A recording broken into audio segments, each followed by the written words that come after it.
നമ്മുടെ ശരീരത്തിൽ ഏറ്റവും പ്രധാനമായിട്ടുള്ള ഒരു അവയവമാണ് വൃക്ക എന്ന് പറയുന്നത്.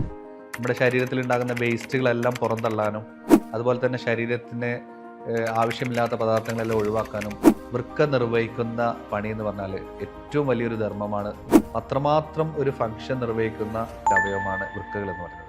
അപ്പോൾ ഇന്ന് നമ്മൾ സംസാരിക്കുന്നത് വൃക്കകളുടെ സംരക്ഷണത്തിന് വേണ്ടിയിട്ട് നമ്മൾ ഭക്ഷണത്തിൽ കഴിക്കേണ്ടതായിട്ടുള്ള ഏറ്റവും പ്രധാനമായിട്ടുള്ള കുറച്ച് ഭക്ഷണങ്ങളെക്കുറിച്ചാണ്.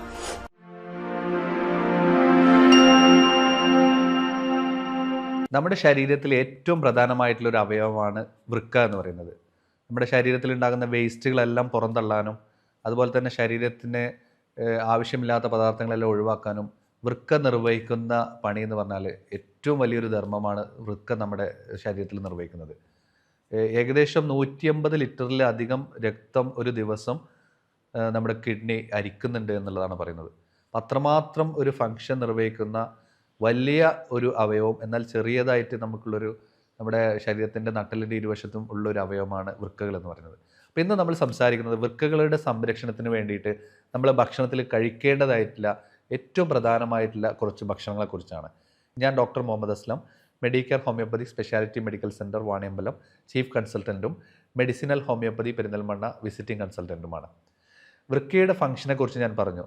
ഒട്ടനവധി ഫംഗ്ഷൻ നിർവഹിക്കുന്നുണ്ട്. നമ്മുടെ രക്തത്തിൻ്റെ കോശങ്ങൾ, എറിത്രോപോയറ്റിൻ പോലെയുള്ള കോശങ്ങളെ നിർമ്മിക്കാൻ, അതുപോലെ തന്നെ നമ്മുടെ സോഡിയം പൊട്ടാസ്യം ബാലൻസ്, അല്ലെങ്കിൽ നമ്മുടെ ശരീരത്തിൽ ഉണ്ടാകുന്ന വെള്ളത്തിൻ്റെയൊക്കെ അളവിനെ നിയന്ത്രിക്കുക, ഇങ്ങനെ ഒട്ടനവധി ഫങ്ഷൻസ് നമ്മുടെ കിഡ്നി നിർവഹിക്കുന്നുണ്ട്.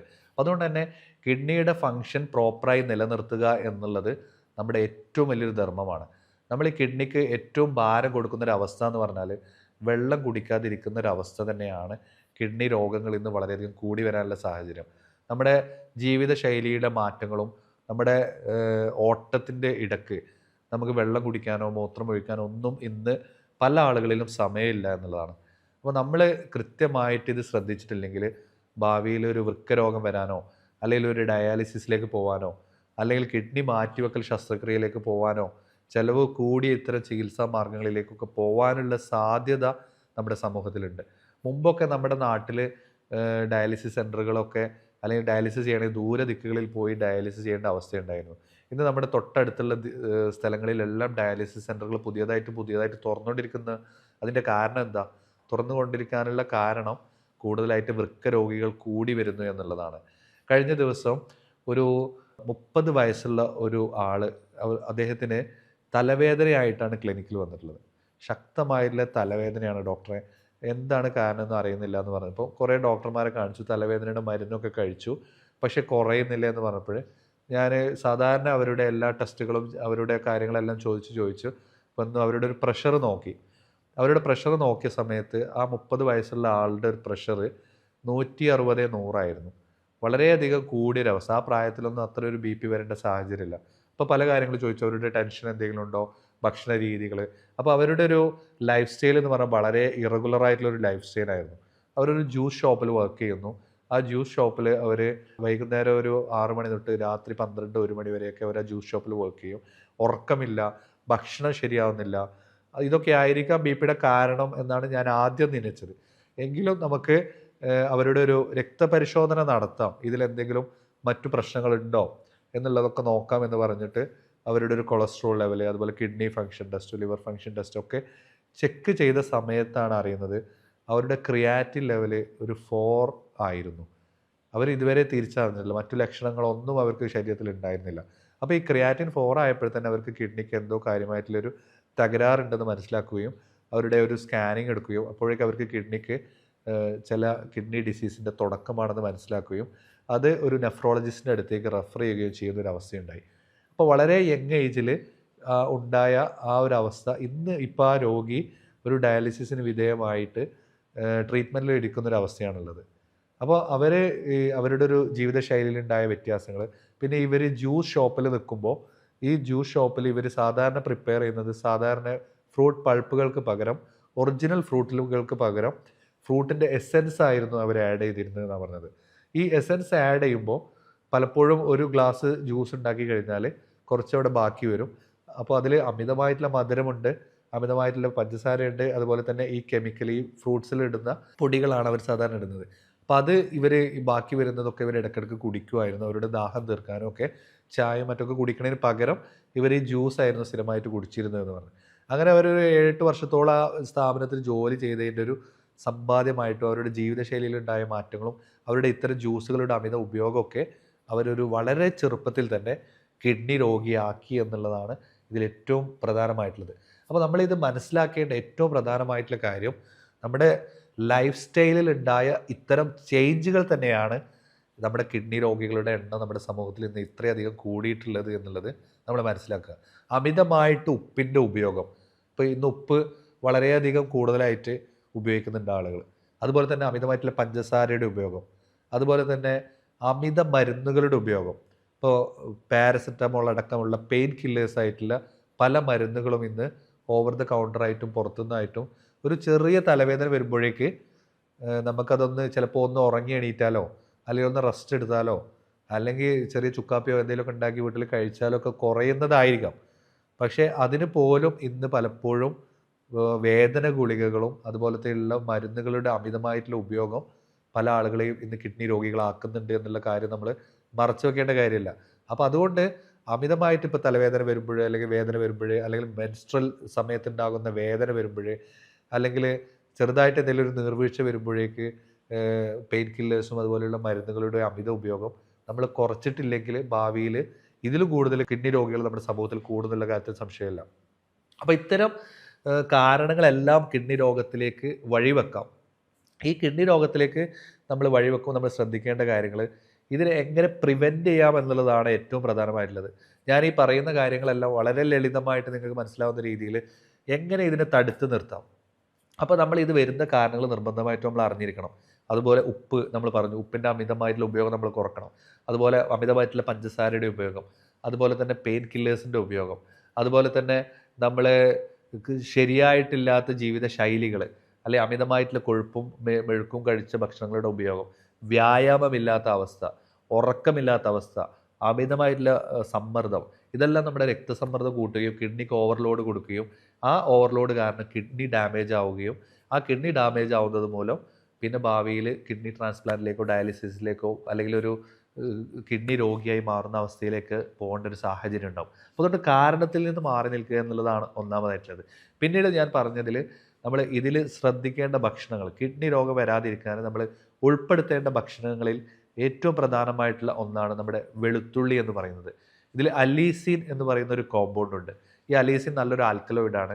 അത് നമ്മുടെ രക്തകോശങ്ങളെ ശുദ്ധിയാക്കാനും രക്തത്തിലുണ്ടാകുന്ന അമിതമായിട്ടുള്ള കൊഴുപ്പുകളെ ഒഴിവാക്കാനും അതുപോലെ തന്നെ കിഡ്നിക്ക് ഓവർ ഫങ്ഷനിങ് വരാതിരിക്കാനും കിഡ്നിയെ നോർമലായിട്ട് ഫങ്ഷൻ ചെയ്യാനും നമുക്ക് ഉപയോഗിക്കാവുന്ന ഒരു ഏറ്റവും നല്ല ഫുഡാണ് നമ്മുടെ അലീസിൻ എന്ന് പറയുക, അല്ലെങ്കിൽ നമ്മുടെ അലിയം സറ്റൈവ എന്ന് പറയുന്ന നമ്മുടെ വെളുത്തുള്ളി എന്ന് പറയുന്നത്. നമുക്ക് നാടൻ രീതിയിൽ നമുക്ക് ധാരാളം സുലഭമായിട്ട് ലഭിക്കുന്ന ഒരു ഭക്ഷണമാണ്. കറികളിലൊക്കെ നമ്മൾ ഉണ്ടാകുമ്പോൾ അത് പലപ്പോഴും അതിനെ മാത്രം നമ്മൾ സൈഡിലേക്ക് മാറ്റി വെച്ചിട്ട് എടുത്തു കളയാണ് പല ആളുകളും ചെയ്യാറുള്ളത്. അത് കറികളിലൊക്കെ നമ്മൾ ഉൾപ്പെടുത്തിയിട്ട് കഴിക്കുകയാണെങ്കിൽ വളരെയധികം ഹെൽത്ത് ബെനിഫിറ്റ് ഉള്ള ഒരു ഭക്ഷണ പദാർത്ഥം കൂടിയാണ്. അത് നമുക്ക് ഉപയോഗിക്കാവുന്നതാണ്. ഇനി രണ്ടാമതായിട്ട് നമ്മുടെ ജിഞ്ചർ വളരെ നല്ലൊരു ആൽക്കലോയിഡാണ്, നല്ലൊരു ഡയൂററ്റിക് ആണ്. നമ്മുടെ കിഡ്നിയിൽ ഉണ്ടാകുന്ന കെട്ടിക്കിടക്കുന്ന മൂത്രത്തെയൊക്കെ പുറത്ത് കളയാനും അതുപോലെ തന്നെ ഇൻഫെക്ഷൻസൊക്കെ വരാതിരിക്കാനും ഒക്കെ നമുക്ക് ഏറ്റവും പ്രധാനമായിട്ട് ശ്രദ്ധിക്കാവുന്നതും കഴിക്കാവുന്ന ഒരു ഭക്ഷണമാണ് ഇഞ്ചി എന്ന് പറയുന്നത്. ഇനി മൂന്നാമതായിട്ട് നമ്മുടെ തണ്ണിമത്തൻ, ധാരാളം ഫൈബർ ഉണ്ട്, ധാരാളം വാട്ടർ കണ്ടന്റ് ഉണ്ട്, ധാരാളം പൊട്ടാസ്യം അടങ്ങിയതാണ്. അപ്പോൾ അതുകൊണ്ട് തന്നെ കിഡ്നിയൊക്കെ പ്യൂരിഫൈ ചെയ്യാനും ബ്ലഡ് പ്രഷറൊക്കെ കുറക്കാനും നമ്മളെ സഹായിക്കുന്ന ഏറ്റവും നല്ലൊരു ഭക്ഷണം കൂടിയാണ് തണ്ണിമത്തൻ എന്ന് പറയുന്നത്. പിന്നീട് നമ്മൾ ക്രൂസിഫറസ് വെജിറ്റബിൾസ്, ഈ ഏത് കാര്യങ്ങളാണെങ്കിലും നമ്മുടെ ദഹന പ്രക്രിയ വളരെ കൃത്യമായാൽ തന്നെ ഒരുവിധം അസുഖങ്ങൾ നമുക്ക് വരാതിരിക്കാൻ നമ്മളെ സഹായിക്കും. അതുകൊണ്ട് നമ്മുടെ ദഹന പ്രക്രിയയെ വളരെ ക്ലിയർ ആക്കിയിട്ട് നമ്മളെ മുന്നോട്ട് കൊണ്ടുപോകാൻ പറ്റുന്ന ഒരു ഭക്ഷണമാണ് നമ്മുടെ ക്രൂസിഫറസ് വെജിറ്റബിൾസ് എന്ന് പറയുന്ന നമ്മുടെ ബ്രൊക്കോളി, അതുപോലെ ക്യാബേജ് പോലത്തെ ഭക്ഷണങ്ങൾ. ഇതും നമുക്ക് ഭക്ഷണത്തിൽ ഉൾപ്പെടുത്താവുന്ന അല്ലെങ്കിൽ കിഡ്നി രോഗങ്ങളെ പ്രിവെൻറ്റ് ചെയ്യാൻ വേണ്ടിയിട്ട് നമുക്ക് ഉപയോഗിക്കാവുന്ന ഭക്ഷണങ്ങളാണ്. പിന്നീട് നമുക്ക് ഏറ്റവും നല്ല ഒരു ആൻറ്റി ഓക്സിഡൻസ് ഏതാണെന്ന് ചോദിച്ചാൽ നമ്മുടെ ബെറി പഴങ്ങളാണ്. സാധാരണ നമുക്കിവിടെ അവൈലബിലിറ്റി വളരെ കുറവാണ്. സ്ട്രോബെറി, ബ്ലൂബെറി, ബ്ലാക്ക്ബെറി പോലത്തെ ബെറി പഴങ്ങൾ നമുക്ക് ഉൾപ്പെടുത്തി കഴിക്കുകയാണെങ്കിൽ ഒരു പരിധിവരെ കിഡ്നിക്ക് നീര് വരുന്നതും കിഡ്നിക്ക് ഇൻഫ്ലമേഷൻസ് വരുന്നതും നീർക്കെട്ട് വരുന്നതും ഒക്കെ നമുക്ക് തടയാനും അതൊക്കെ നമുക്ക് സഹായിക്കുന്ന ഒന്നാണ്. പിന്നീട് ഒന്നാണ് നമ്മുടെ കരിക്ക്, ടെൻഡർ കോക്കനട്ട് എന്ന് പറയുന്നത്. ഈ ടെൻഡർ കോക്കനട്ട് നമുക്ക് വളരെയധികം കിഡ്നിയിൽ നിന്ന് ഡയൂററ്റിക് ആയിട്ടും മൂത്രം ഒഴിച്ച് കളയാനും അതുപോലെ കിഡ്നിയുടെ ക്ലീൻ ആക്കാനും ധാരാളം പൊട്ടാസ്യം മിനറൽസ് ഒക്കെ ഉള്ള ഒരു പദാർത്ഥം കൂടിയാണ് നമ്മുടെ ടെൻഡർ കോക്കനട്ട് വാട്ടർ എന്ന് പറയുന്നത്. ഇത് നമുക്ക് ഇത്തരം കിഡ്നിയെ പ്യൂരിഫൈ ചെയ്യാനൊക്കെ നമുക്ക് ഉപയോഗിക്കാവുന്ന, നമ്മുടെ ഭക്ഷണത്തിൽ ഉൾപ്പെടുത്താവുന്ന കാര്യങ്ങളാണ്.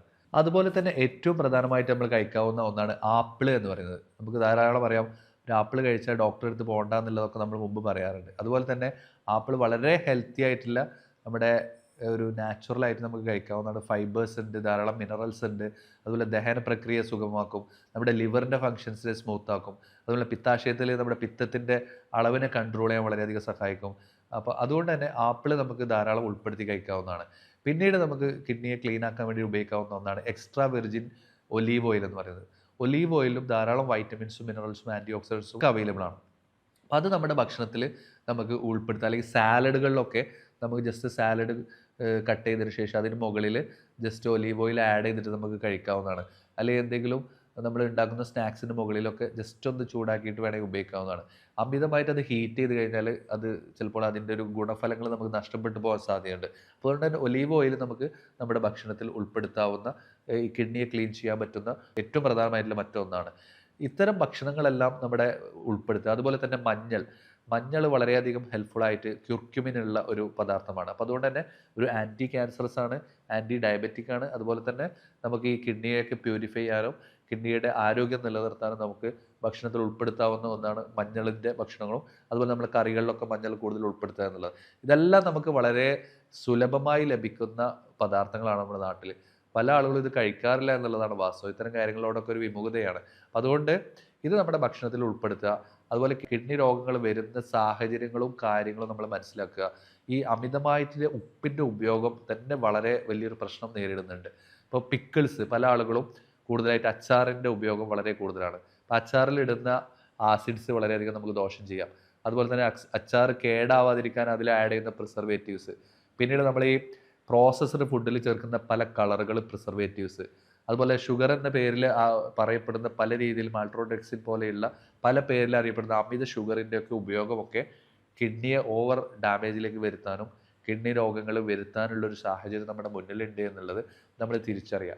അപ്പോൾ കൃത്യമായിട്ടുള്ള ജീവിതശൈലി ക്രമീകരണവും അതുപോലെ തന്നെ നമ്മുടെ ഭക്ഷണ നിയന്ത്രണമൊക്കെ ഉണ്ടെങ്കിൽ നമുക്ക് ഒരു പരിധിവരെ നമുക്ക് ഇത്തരം കാര്യങ്ങളെ പരിഹാരം കണ്ടെത്താനും അതിനെ നമുക്ക് പ്രതിരോധിക്കാനും നമുക്ക് സാധിക്കും. അപ്പോൾ പ്രത്യേകം ശ്രദ്ധിക്കുക, ഒരു രോഗം വന്നിട്ട് ട്രീറ്റ്മെൻറ്റോ ഡയാലിസിസോ ട്രാൻസ്പ്ലാന്റിലേക്ക് പോകുന്നതിന് മുമ്പ് ഇത്തരം കാര്യങ്ങൾ വരാതെ നമ്മുടെ ഭക്ഷണശീലങ്ങളും ജീവിതശൈലിയും ക്രമീകരിച്ച് ഹെൽത്തി ആയിട്ട് മുന്നോട്ട് പോകാനാണ് ഈ വീഡിയോ ഞാൻ നിങ്ങളുടെ മുന്നിൽ അവതരിപ്പിച്ചിട്ടുള്ളത്. വളരെ ഏറ്റവും പ്രധാനപ്പെട്ടുള്ള ഒരു ഇൻഫർമേഷനാണ്. നിങ്ങളുടെ സുഹൃത്തുക്കളുമായിട്ട് ഇത് പങ്കുവെക്കുക. ഇതുമായിട്ട് ബന്ധപ്പെട്ട നിങ്ങളുടെ സംശയങ്ങളുണ്ടെങ്കിൽ താഴെ കമൻറ്റ് ബോക്സിൽ നിങ്ങൾക്ക് കമൻറ്റ് ചെയ്യാവുന്നതാണ്. താഴെ വാട്സപ്പിൽ നിങ്ങൾക്ക് കണക്ട് ചെയ്യാവുന്നതാണ്. ഈ വിവരങ്ങൾ ഞാൻ നിങ്ങളുമായി പങ്കുവെച്ചത് ഡോക്ടർ മുഹമ്മദ് അസ്ലം. നന്ദി, നമസ്കാരം.